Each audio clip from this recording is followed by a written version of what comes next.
Estamos de volta com o nosso Boa Tarde Cidadão na Band Natal, chegando em todo o Rio Grande do Norte. Agora vamos conversar com Alexandre Mota, que é médico, foi candidato ao Senado aqui no nosso estado do Rio Grande do Norte. Lembro que amanhã teremos entrevista com o capitão Stevenson, eleito senador, também estará aqui conosco. E com o Alexandre vamos falar sobre o que representou esse momento de campanha, essa mudança histórica no nosso estado e também os grandes desafios para a próxima administração. Seja bem-vindo ao nosso programa Boa Tarde, Cidadão. Boa tarde, Robson. Boa tarde a todos que nos ouvem nesse momento. Prazer tê-lo conosco. E eu gostaria que você pudesse compartilhar com o nosso telespectador a sua visão a respeito desse período de campanha, essa sua experiência, inclusive, como candidato. Foi um momento muito singular a gente participar dessa campanha, da forma como participamos, né? De certa maneira, eu era um desconhecido para uma parte significativa do Estado, mas a nossa campanha eu considero que foi exitosa do ponto de vista político, não do ponto de vista eleitoral, por óbvio, mas do ponto de vista político, pelo que ela representou. Ela conseguiu contribuir na derrota das oligarquias. Acho que esse é o grande resultado dessa eleição. As oligarquias é interessante porque você fazia menção ao livro de sua autoria, da sua dissertação de mestrado sobre isso. E as oligarquias foram fragorosamente derrotadas no Estado. E acho que a minha candidatura deu essa contribuição. Contribuiu na eleição da minha colega de chapa, Zenaide Maia, eu acho que foi uma contribuição importante, contribuiu na eleição de Fátima e contribuiu na eleição dos nossos deputados federais. O PT sai vitorioso aqui no Estado, na forma como termina a campanha, né? Ou seja, elege 2 deputados federais, 2 deputados estaduais. Ampliou a bancada que já há um bom tempo tinha apenas um, né? Exatamente, e que vivenciava um momento, pela conjuntura nacional, uma dificuldade muito grande. Então, acho que foi um momento importante e fico muito feliz de ter participado e ter contribuído dessa forma. E eu gostaria de saber, né? Você, inclusive no período de pré-campanha, também participou quando, na ocasião, por exemplo, ainda estava percorrendo o Brasil o ex-presidente Lula, e você vai lançar um livro sobre isso. Em verdade, não sou eu sou um dos autores. Na verdade, o texto e o livro está aqui, as pessoas... na verdade, esse é o 4º livro que a editora Compacta... Vou mostrar aqui para o nosso... Isso. Cezinha dá um close aqui na capa do livro. Aí o livro o nome é Caravana da Esperança, Lula pelo Brasil. Isso. Né? O livro, ele deveria ter sido lançado um pouco antes da campanha, mas por contingências, você sabe que o mercado editorial tem as suas limitações, eles só conseguiram lançar durante a campanha. E aí a editora Cleusa Slaviero, que é lá de Curitiba, me sugeriu a possibilidade de que pudéssemos lançar na campanha, mas a gente preferiu fazer isso logo após. É um livro muito bonito, tem 120 páginas de fotos de todo o período da caravana que Lula segue. Inclusive tem fotos realizadas em Currais Novos, em Mossoró, que foi por onde a caravana passou aqui no estado. E a governadora eleita, Fátima Bezerra, é uma das autoras. São 45 autores, eu sou um deles. Tem um texto meu e tem um texto de Padre Guimarães, que é lá de Mossoró, que também compartilha esse momento. E eles são vários autores do Brasil inteiro. É um livro interessante para se ter como documento e para se ter também como experiência, porque, de fato, a caravana foi, apesar de uma parte da mídia fazer de conta que ela não existia, foi um momento singular na história do Brasil. E eu gostaria de saber data, hora e local do lançamento desse livro. Aqui em Natal, a nossa previsão seria nessa próxima sexta. Mas a gente está revisando essa possibilidade em virtude de que nós vamos ter o lançamento no sábado um livro de Nilmário Miranda sobre direitos humanos. E para evitar que você tenha uma dificuldade de pessoa, uma concorrência, mesmo que sendo dias diferentes, a gente vai preferir fazer isso na próxima semana. Acredito eu que terá a vaga lá no Acabou Chorare. Então essa é a ideia Aonde? No Acabou Chorare, que é um bar que tem em Ponta Negra, que tem uma atividade cultural já bem reconhecida. Ele fica na rua do Taberna Pub. Sim. Então, eu já fiz o lançamento do livro anterior lá, o livro que eu também sou partícipe, o livro sobre Lula. O livro sobre Dilma também teve esse evento lá. E a ideia nossa é fazer lá, aqui em Natal, nessa data. Hoje nós estamos lançando ele em Açu, né? Vai ser no Teatro Pedro Amorim, me parece o nome, é o Cine Teatro local, e vamos fazer o lançamento em Mossoró amanhã no Roast Café, lá no Memorial da Resistência. Também no mesmo horário, 19h30 nas duas cidades. Muito bem. E uma coisa que eu lhe pergunto, voltando à parte política agora, né? Qual a avaliação que você faz desse resultado das urnas, do que é que ele significou para o Estado do Rio Grande do Norte? Eu acho que o Estado vive hoje, do ponto de vista administrativo, uma crise muito grande e as pessoas delegam à senadora Fátima, a governadora eleita, uma esperança também muito grande. E acho que esse é o grande resultado disso, ou seja, uma renovação da esperança de que o Estado possa voltar a ter políticas públicas que possam incluir pessoas e que possa administrativamente funcionar. Hoje nós estamos vivendo essa crise que vivemos por várias razões, mas acho que essa delegação foi muito bem posta. E acho que agora o momento é de pensar no Estado. Acho que todos nós que compusemos essa chapa, ou que todos nós que contribuímos na eleição dessa chapa, temos que dar a nossa melhor contribuição para que o Estado possa voltar a crescer, possa voltar a incluir pessoas, possa pagar funcionário em dia e possa, obviamente, fazer a economia girar de forma que empregos possam ser gerados e aí nós saiamos dessa crise que estamos vivendo, tanto na saúde como na educação e principalmente na segurança. Qual a sua avaliação em relação à comissão que foi apontada para cuidar da transição? Acho que foram pessoas muito boas. A governadora escolheu de maneira muito, priorizando pessoas de reconhecido saber e de reconhecida influência nas suas áreas. E aí cito a nossa área. Ela escolheu o professor Cipriano Maia para representar a saúde. Acho que foi um nome excelente. Porque, primeiro, pelo fato de já ter sido secretário municipal, segundo, pela sua experiência, não só como gestor, mas também como professor na área acadêmica da universidade, na área de saúde pública, e pelo fato de ele conseguir aglutinar as pessoas em volta, ou seja, hoje são vários profissionais da saúde contribuindo nessa fase de transição, ou seja, não é ele que está sendo o movimentador dessa coisa, mas toda a área da saúde hoje está contribuindo nesse processo de transição, o que é muito bom porque é uma área vital e uma área fundamental, ou seja, se tem uma área que precisa ser olhada com bons olhos já desde o primeiro dia de governo, vai ser a área da saúde, assim como a questão da segurança. E sobre a questão da segurança, qual é a sua avaliação sobre o nome que foi colocado como, digamos, alguém que vai estar inicialmente conduzindo essa parte, que é o Ivênio Hermes? Ivênio é uma figura conhecidíssima nossa, a gente já teve a oportunidade de conversar com ele várias vezes. Ivênio é um nome qualificado, é uma pessoa que conhece bem essa coisa dos dados da segurança. Ele tem, junto com o professor Tadeu Brandão, de Mossoró, da UFESA, eles fazem um trabalho que é o chamado Observatório da Violência e eles conseguem ter essa tabulação dos dados, digamos assim, esse panorama da violência no Estado com muita precisão. Tadeu Brandão, que é professor de Sociologia? Eu não sei dizer se ele é professor de Sociologia ou de Direito, mas ele é da UFESA. Sim. E eles dois compõem o quadro do Observatório da Violência, que é o óbvio, e eles têm, atualmente, quando você quer dados fidedignos sobre a segurança do Estado, é mais razoável pensar que o óbvio tem os dados mais corretos do que os dados oficiais. Tamanha o trabalho que eles fazem. E acho que Ivênio tem muito a contribuir. Acho que a professora, a ex-procuradora Amélie Brenan também tem. E acho que essa é uma área que a governadora seguramente vai se debruçar com olhos apuradíssimos para que nós possamos parar de viver essa crise de segurança que vivemos. Tem pergunta de telespectadores aqui. A pergunta do Valfredo Batista, lá do Conjunto Pirangi. Ele quer saber se já foi definido o nome para a Secretaria do Estado da Saúde Pública ou de alguma outra secretaria? Não, até agora que eu tenho acompanhado à distância, eu não faço parte da comissão, deixar isso bem claro para as pessoas de casa. Mas o que a gente tem observado é que a governadora tem tido um cuidado de fazer primeiro o diagnóstico de como as coisas estão para depois definir nomes. Óbvio que na cabeça dela ela deve estar conjecturando sobre as diversas secretarias, inclusive para a área da saúde. E seguramente ela vai ter muitos bons nomes à sua disposição. O Cipriano Maia é um exemplo, o nosso professor Lagreca é outro, o próprio colega médico Petrone Spinelli também uma excelente referência. E óbvio que ela vai ter, olhando o panorama das pessoas que estão lá... Alexandre Mota? Alexandre Mota é um soldado da governadora. Ele está aqui à disposição para o que ela precisar.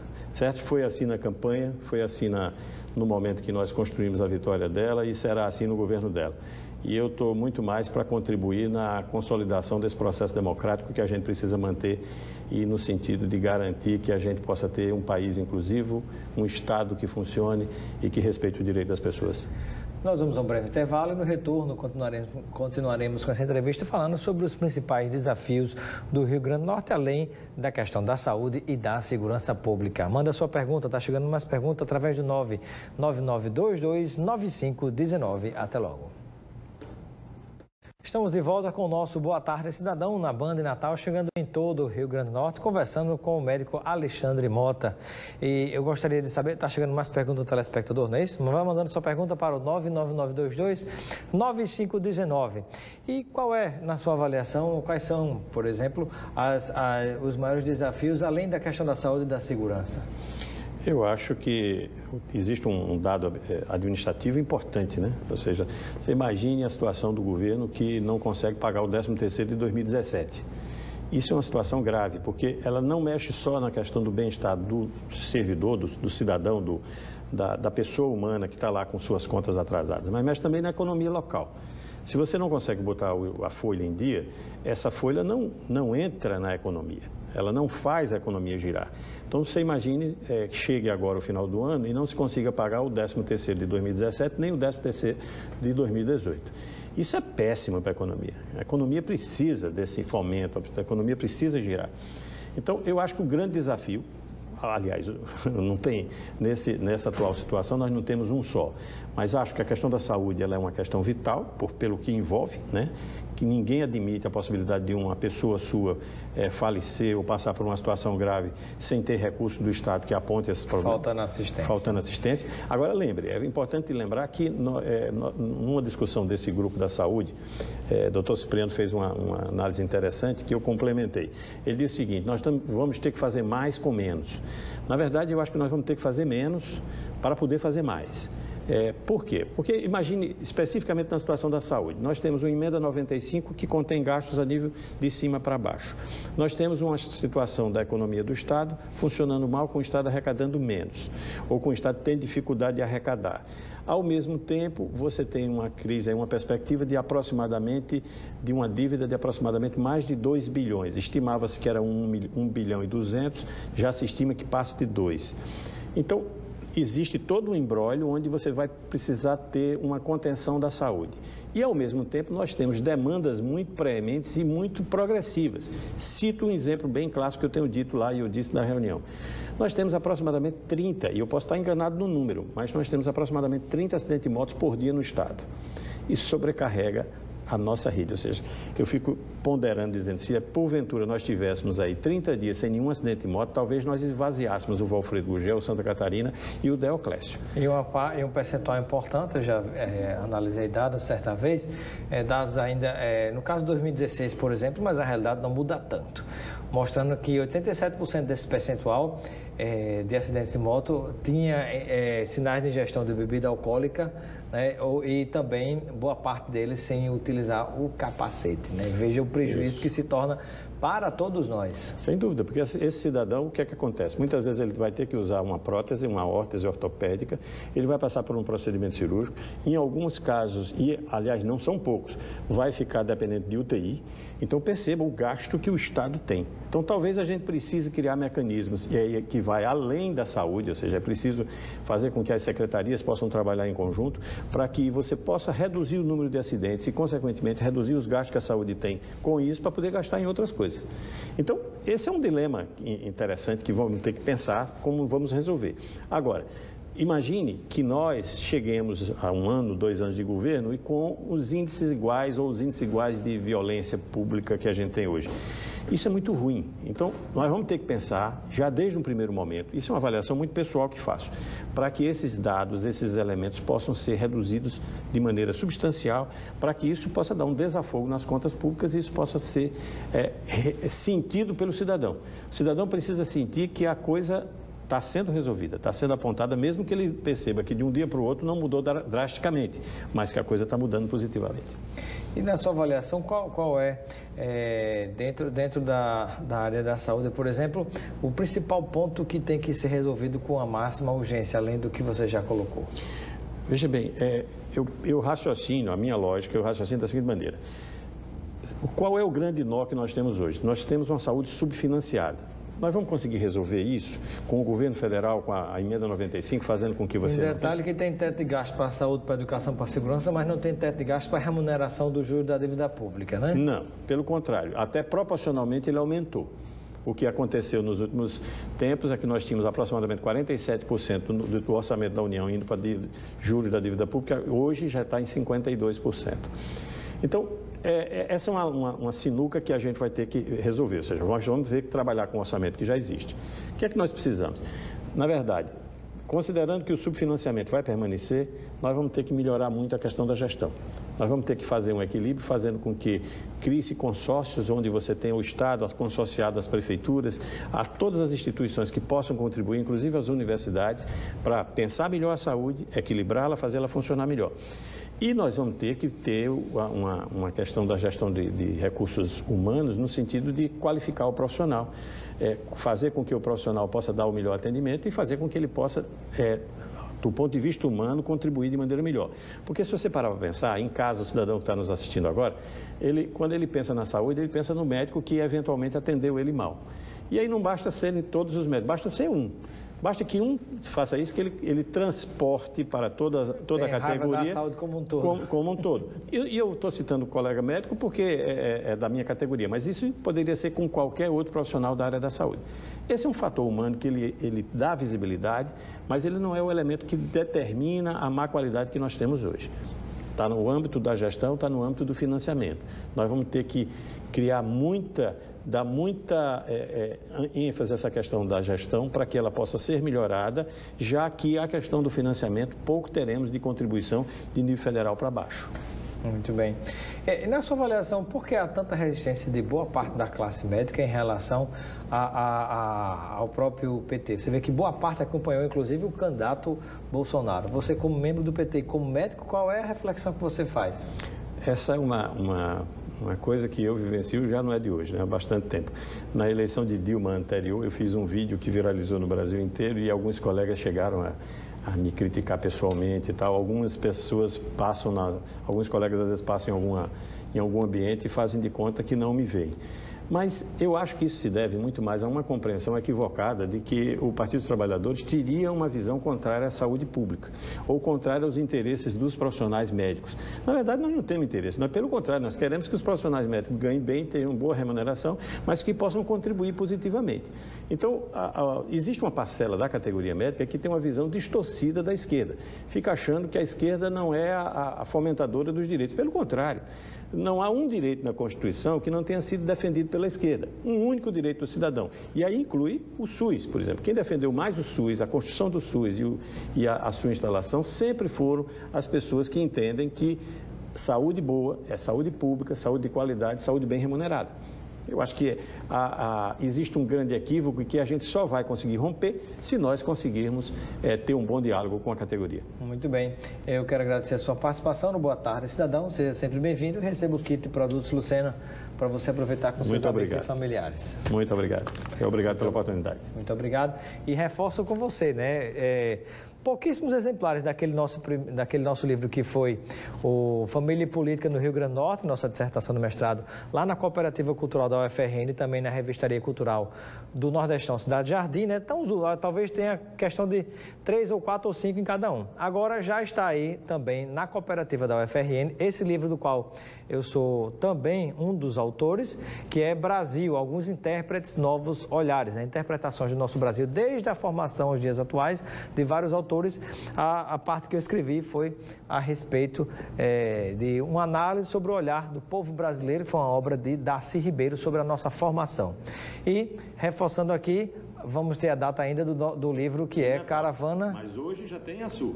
Hoje já tem a sua, né? No Cine Teatro Pedro Amorim, às 19h30. Muito bem. Ficamos por aqui com o nosso Boa Tarde, Cidadão. Continue ligado na Band e Natal. Um grande abraço e até amanhã. Boa Tarde Cidadão. Oferecimento